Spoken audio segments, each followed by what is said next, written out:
The point of these episodes is for you to know that it is fairly simple, and your beliefs are keeping you from creating the wealth and abundance that you deserve. You were born to thrive on this earth and not just survive.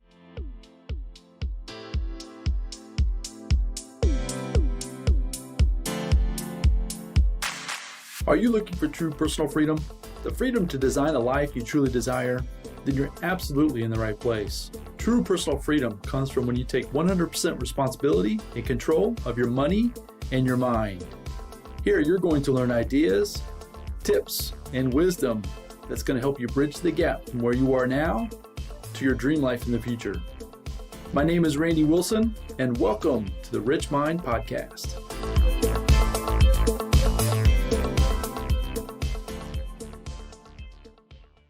All right, everybody. Welcome back to the Rich Mind Podcast.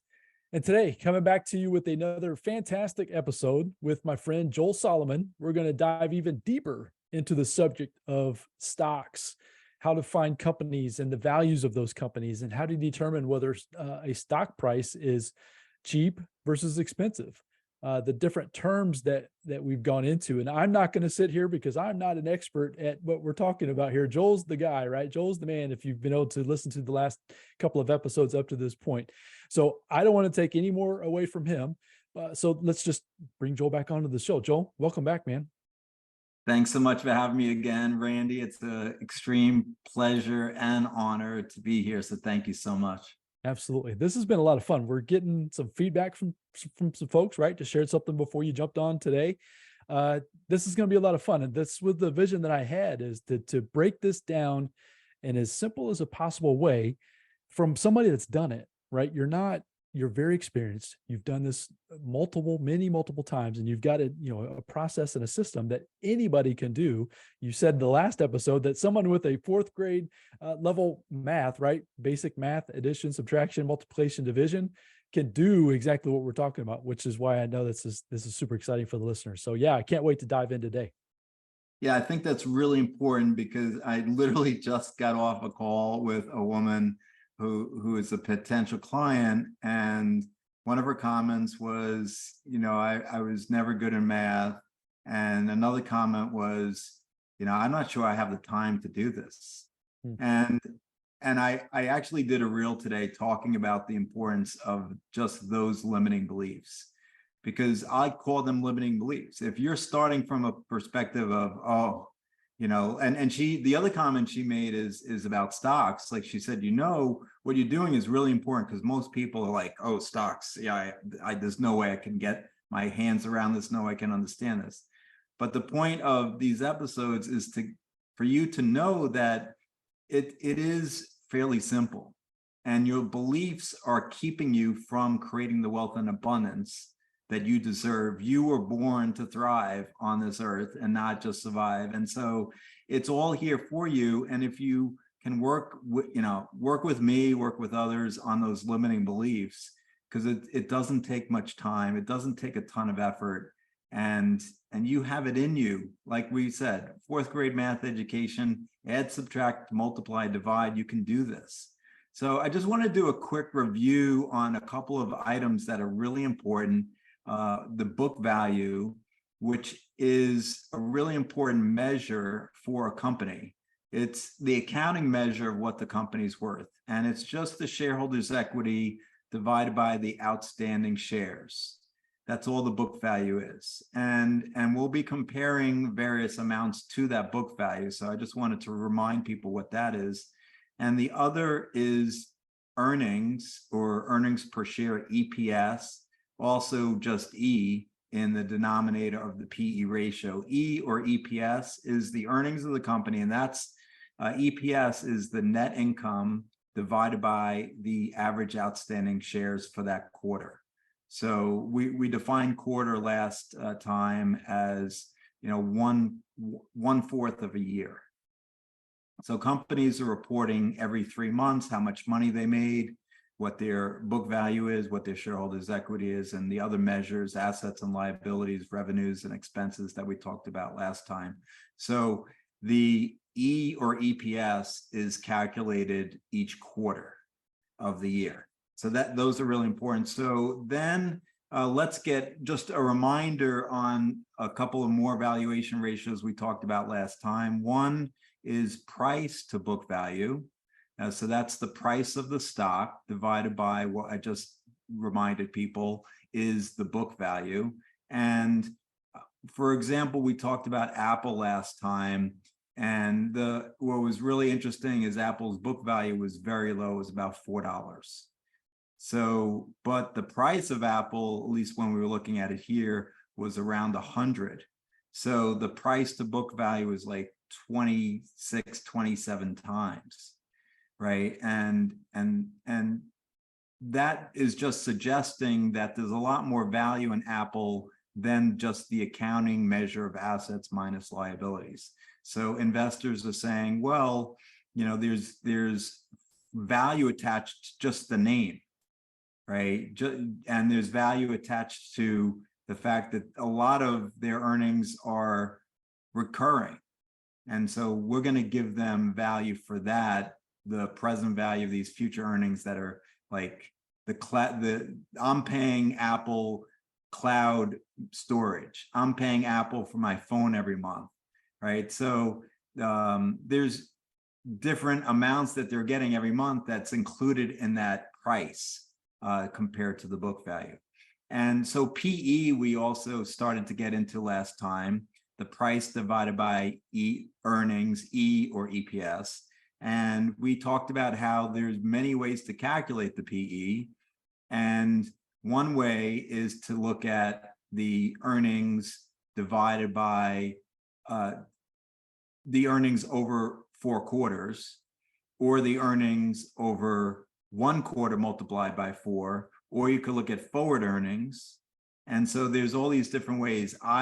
Most people look at last 12 months or LTM, last 12 months, to calculate the PE, the last 12 months earnings. So for Apple, we talked about in this example, they had earned over the past 4 quarters, $3.30. The stock was a little over 100, so it was 30 or 35 times price to earnings ratio. But I more importantly think about what's the next 12 months earnings, or NTM, next 12 months. And that's called forward earnings. And it's more important what's going to happen in the future than what's already happened, because what's already happened is already in the stock price. So the stock market is just a discounting mechanism. It discounts the future projected earnings of the company. And so there's some amount of future earnings that Apple's going to earn that is already in the stock price. Okay, so it discounts that future into today. And so if we look at next 12 months, Apple at this time was supposed to earn around $4 per share. And so then if you look at the stock price of 100 divided by 4, it's about 25 times. So it's cheaper looking at future earnings, because whenever earnings are growing, the denominator is higher, so the ratio is lower. Does that all make sense so far? So simple math. No, not for me. So if anybody watched or listened to the last episode so far, yeah, you're right on pace as far as how you were describing things in the past. Yeah. So far I'm up with you. That's great. Okay. So good review. So now but there's many ways to value a company. So I explained price to book value and price to earnings, but there's another measure called embedded value, or economic value, which is just the stock price or the market capitalization plus the outstanding debt minus the cash. And a lot of people look at the economic or embedded value. That's a way to measure the value of Apple. And let's look at a ratio. We talked about EBITDA last time, earnings before interest, taxes, depreciation, amortization. So another ratio is EV divided by EBITDA. And that a lot of analysts, professional analysts and non-professional analysts are looking at EV to EBITDA as a ratio to see, is the company cheap or expensive? And so I just said, when I was looking at Apple at this time, the EV was 2.1 trillion. EBITDA, if last time we calculated, it was about $75 billion of that's cash earnings. So if you divide 2.1 trillion, again, all we're doing is dividing. We've added up four numbers. Now we're dividing the EV by the EBITDA. So 2.1 trillion divided by about 76 billion gets you 27.6 times. So again, that we don't know if that's expensive or cheap. And I talked last time how you need to compare things. So we need to compare this EV to EBITDA at that point in time compared to all the other past. We can look at a quarterly amount, we can look at an annual amount to see, okay, is that high or low compared to history? And we can also compare the EV to EBITDA for Apple compared to its competitors like Google and Amazon and Samsung and other companies. So And it's see taking what the the same average- numbers, Right, you're same taking the numbers. same numbers from the same companies, right? Doing the same evaluations of what you're talking about, Exactly. and just a comparison between the two different, the different companies. Exactly. Got it. So another way to value a company is called DCF, or discounted cash flow. And that's just looking at what we talked about, EBITDA, and analysts will have a model, or you can have a model too, of how much the company is going to generate in cash next year, the year after, 3 years after, and then you're just discounting it back by, what kind of interest rate they can earn on that money. So, you can assume there's no right answer. It's, putting a finger in the air, putting a thumb in the air. There's no right answer. You can guess 3% or 5%. You're going to be wrong, but, the analysts do this complicated math. It's not worth it. You can just guess 3 or 4 or 5%, whatever return, be conservative, and you're discounting those cash flows. And that would be to get a DCF, or discounted cash flow value for the company. And then one final ratio, which I started to get into last time, was the PE compared to the earnings growth of the company. And this is actually step 4 in my 5-step proprietary stock screen, which is in the 9 money rules millionaires use, and we'll get into in a few minutes. And this is important because in order for a company to be cheap or expensive, you can use this ratio. It's a very simple PE compared to earnings growth. You want to have companies where their PE, their price to earnings, is less than how much they're growing their earnings.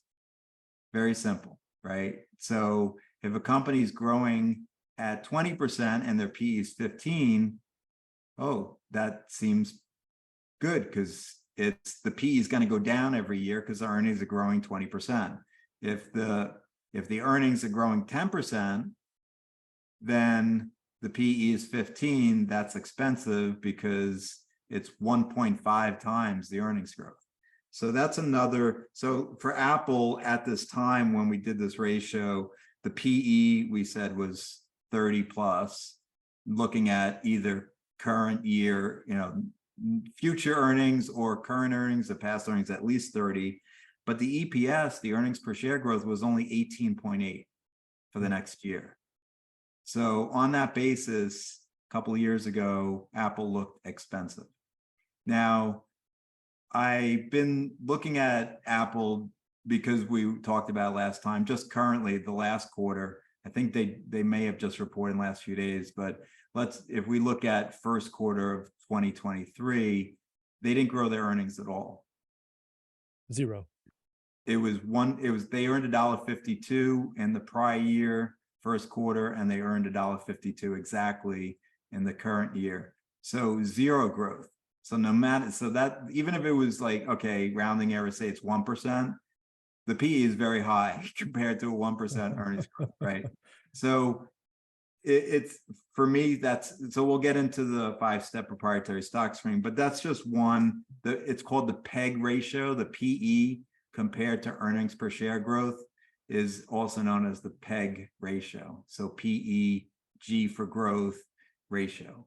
So just going back to the Apple zero earnings, does that kind of get us into where you're thinking that, like, there again, it becomes gambling, right? You're assuming that the price of a stock, and it's not based on the evaluation that you're doing, right? It's about the facts.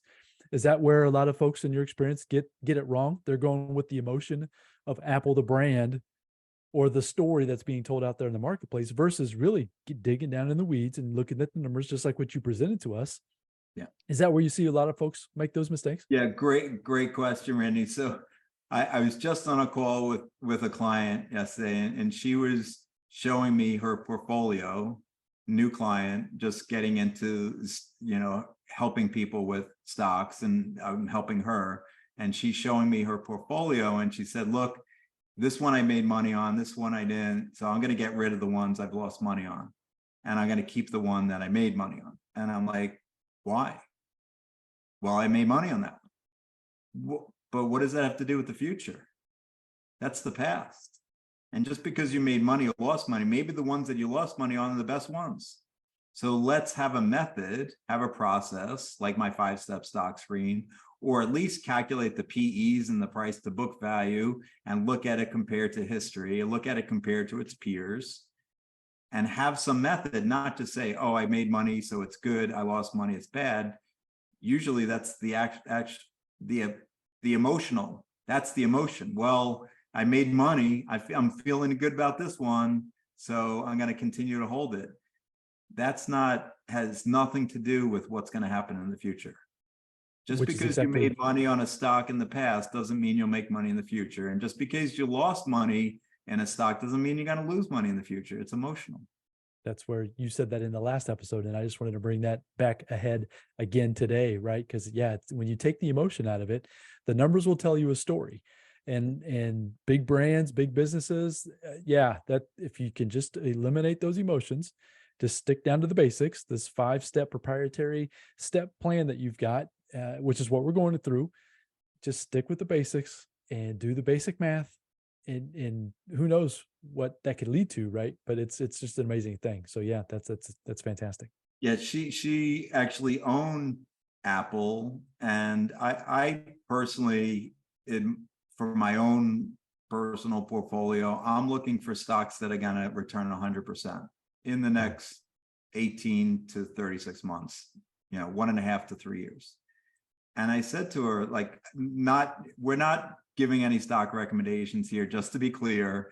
Having said that, I said to her, those are the kinds of, I'm looking for 100% upside over 1.5 to 3 years.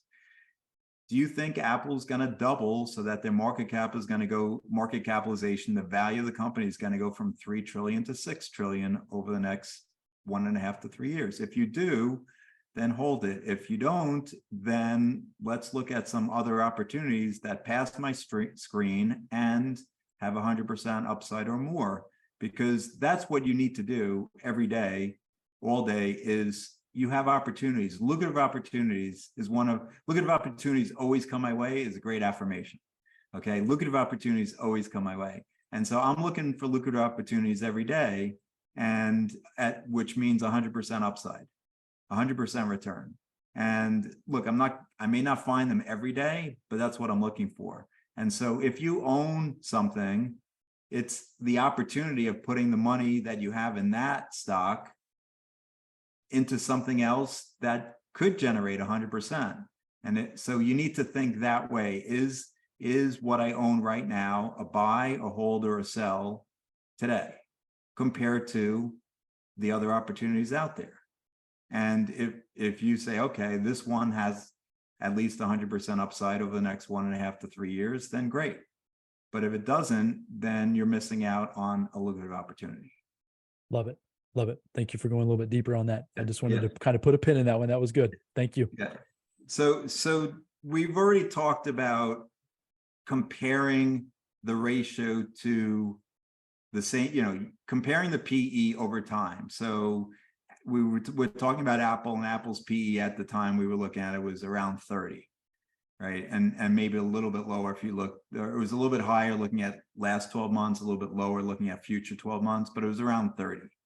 And so but what does that mean? We don't know what that means, because we don't know if it's high or low. What does Apple's PE have? What has it been over the last 10 years, 5 years, 3 years? And so it's important to understand, okay, what has it been compared to itself, but also how does it compare to its peers in the industry? So at this time, a couple of years ago, it was 30, but Amazon's PE at that same date was 100. Google's was 35, Microsoft was 33. So the average for all the companies was 50, and Apple's was the lowest. So on that metric, maybe it's not expensive compared to its peers, right? Now the other thing we just talked about, the PEG ratio or the PE to earnings growth ratio, maybe all the other companies are growing so much faster. So let's take a look at the PEG ratio of Apple compared to the other companies. So I calculated that at that time as well for Apple compared to its peers. And Apple was 1.6, and Amazon was 2.6, Google was 1.3, and Microsoft was 2.5. So the average was 2, exactly 2. And so it's lower than the average, and the only company that was lower than the 1.6 was Google at 1.3. So it looks relatively cheap compared to its peers on the PE to earnings growth ratio and on the PE basis. So we also looked at price to book value, right? We said that's another valuation metrics, and we saw that the price to book value for Apple was 27 times. So what is Amazon? Amazon was 22 that same day. Google was only 5 times, and Microsoft only 13 times. So on a price to book value basis, it's the most expensive. The average was 17, they're at 27, and no one was higher of these 4 companies. So on that metric, okay, not so great. And then the final one we talked about was EV to EBITDA, right? And so on that basis, it was 27.6. Amazon is 40, Google 21, Microsoft 24. So the average was 28. So it's around the average. And so not very cheap, not very expensive on that metric. So, and then finally, EPS growth is another thing to look at. We want to see, okay, how much is the company growing compared to its peers? So Apple was going to be 18.8% for the next year. Amazon 40, Google 27, and Microsoft 13%. So the average was 25%. So we want Apple to be growing faster than the average. It's growing less than the average, and almost every company was more. So all these are giving me an idea, okay, not great, right? It doesn't feel like this is really, really cheap, and I got to run out and buy it. This was, again, a couple of years ago. So based on all those measures, like, okay, it's not that exciting. What I'm looking for is a company that's lower than its peers. And now we haven't really compared it to its past, but another thing to know is if you went back into, from 2010 to 2020, Apple was trading much lower than 30 times PE. It had a PE of low as 8 or 9 or 10 or 12. Wow. So it's actually really, really expensive compared to itself in prior years. So all this is good information, right? And it's just giving you an idea of where is the stock compared to its peers? Where is it compared to itself? And, based on what we just went through, it doesn't seem that exciting. I'm not excited, right? I want to find something that's really less than its peers and less than it has been in the past. And that gets me excited. Now, we haven't done the 5-step stock screen, so we don't know for sure, but I did tell you that step 1, we'll get into in a few minutes, but we already said that it had no earnings growth, right? So that's not exciting either this past quarter. So let me just wrap this up. What we've been talking about is fundamental analysis. So fundamental analysis is using valuation metrics to use to analyze a company. And fundamental analysis says, you look at the price to earnings ratio, the PE. Is the stock expensive or cheap? You look at the price to book value. Is the stock expensive or cheap? You look at the cash flow. Is the stock expensive or cheap? So you're using the fundamentals of the company's business to determine if it's cheap or expensive. Now, you can also use technical analysis. Technical analysis has nothing to do with the fundamentals of the company. It doesn't matter what the company does. It doesn't matter what industry. It doesn't matter what the price is.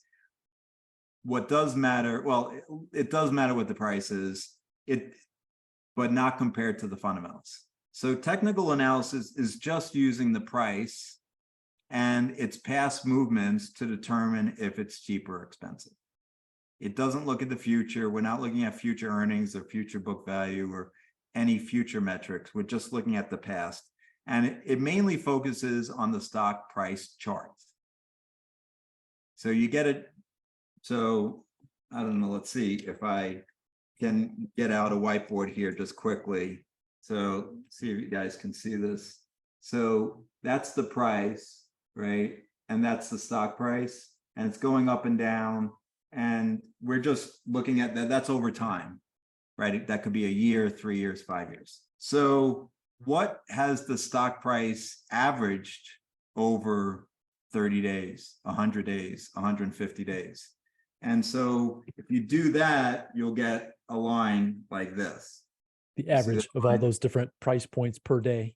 Right. So that's the average over that time period. Say it's 150 days.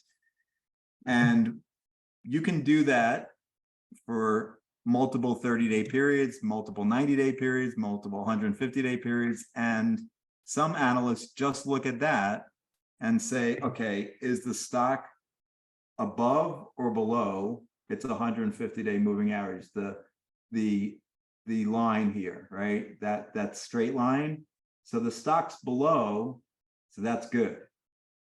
And that's called a moving average. And so that's technical analysis. All you're using is the stock price. You're averaging the stock price over time. And that's a moving average. And you say, okay, is the stock above it or below it? Is the moving average, is the stock moving up towards it? That's good. Is it coming from above and moving down? That's bad. And so that's one technical analysis. You can also look at the relative strength of the stock compared to the overall stock market. And so I'll just draw another line here.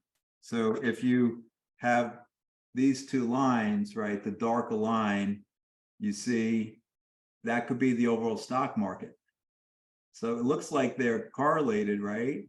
But the overall stock market has gone up more overall than the lighter line. And so the relative strength is low, right, compared to the stock. So what the relative strength does is it looks at every day, how is the stock done compared to the stock market? So today's stock was up 1%, but the overall market was up 2%. Stock was down 1%, the overall market down 2%. And it calculates, so it looks at the strength compared to the overall stock market.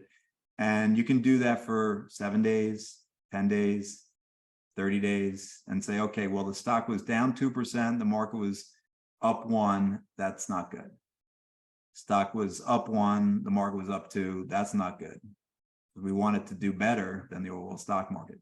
And so you can calculate this relative strength index over 7 days, 10 days, 30 days, and see if it's stronger than the market. And if it's much stronger, that's not good because it's gone up a lot more. And the technical analyst will say, wait a second, if it's gone up a lot more, it can't go up a lot more. If it's gone up a lot in the past, it's not going to go up. And that's the quote unquote traditional technical analysis. So if the relative strength index, the number goes from 0 to 100. If it's at 80, that means that it's been very strong compared to the overall stock market. And it usually is a sell at 80 because it can't continue to do that. And the technical analysis that if it's at 20 or below, it's, been very bad compared to the overall stock market. So it can't continue like that. So it's got to be a buy. And so on the relative strength index, a 20 is a buy, 20 or below is a buy, 80 or above is a sell. And calculating that again is taking the averages based on a certain time frame, right? You said 10 days, Yes. 7 days, Yeah, whatever it 7 is, right? days. So I getting an mean, average. Yeah. I So just wanna I make sure I was just clear on use, that. so I'll just use like 30 days for relative strength and say, okay, the stock is, on average each day it's been, 80% of the stock market. So that's 0.8. So that's the 80, right? Or it's, 0.2. The market's been up 2% and it's up 0.4% or 40 basis points. And so you're like, okay, so it's done much worse on average over the 7 or 10 or 30-day period. It's got to do better. Now, the other thing to look at, so we've just talking about price, there's also volume. How much stock is traded on a particular day is also a technical analysis indicator. So the technical analyst will say if a stock has gone up and there's a lot of volume with that stock going up, that's a good signal. Right? A lot of people are buying and the stock's going up. But if there's low volume and the stock's going up, they'll say that's not as good a signal. Right? If the average volume in a stock is like for Apple might be 1 billion shares a day, and it went up 10%, but only 100 million shares traded, they'll say that's not a good signal. But if it went up 10% and 1.5 billion shares traded, they're like, okay, that's a good signal. Interesting. So volume and price together are indicators of, according to the technical analysts, that it'll go up more. So in a nutshell, technical analysis you would use if you believe that past prices are an indicator of future stock prices. That's the only information you're looking at. And you can say, okay, this past information of a stock price, this chart tells me where the stock's going to go in the future. That's all you're doing. So if you do believe that past prices of a stock can predict the future prices of a stock, then use technical analysis. I personally am a fan of fundamental analysis. I want to look at, how much is the company making and how much are they going to make in the future? That's for me what's important. And so we can get into my 5-step stock screen next, but that's called fundamental analysis. It's using my 5-step stock screen. For the 5 steps, use fundamental analysis. The 5th step uses technical analysis. And I love that, right? So you've gone very clearly into the different types of the fundamental and the technical, how to use both. And you just mentioned, right, you're going to use both when it comes down to the final selection process, I would say, right, of determining exactly where you want to place your investment money, right? So yeah, that's super fascinating. Super excited about jumping into that. So that'll be the next process with the next episode. I think we'll put a bow on this one for today. Unless there's anything else you wanted to share for this one today, Joel. A great place. Sorry to interrupt. This is a great place to pause and set up for the next episode because we can dive deep into the 5 steps next time. That's awesome. So folks, hopefully you're finding a ton of value in these episodes at this point. That was my mission, or that was my goal when I presented this to Joel, being the expert, right? I don't claim to be one. And if you are, fantastic. But if you're not, hopefully you're getting enough value out of this as well. I know he's trying to go as high level, but then going deep in certain topics as well, give you a little bit more clarity as far as what different topics mean, how to use those.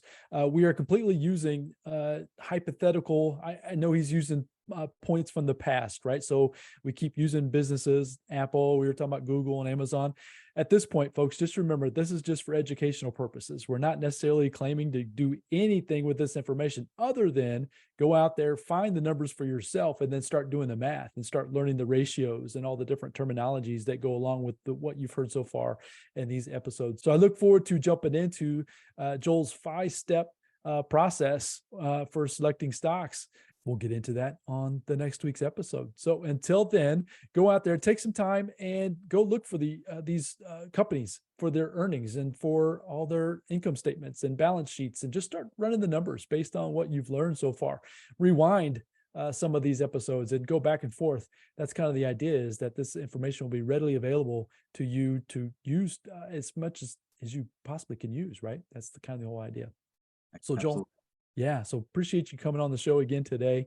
I look forward to jumping into the next episode. It's going to be a blast. Thanks so much, Randy. Appreciate you. Excellent. So folks, go out there, have a fantastic day and a fantastic week, and we will be back to you very soon with the next episode. Until then, bye now.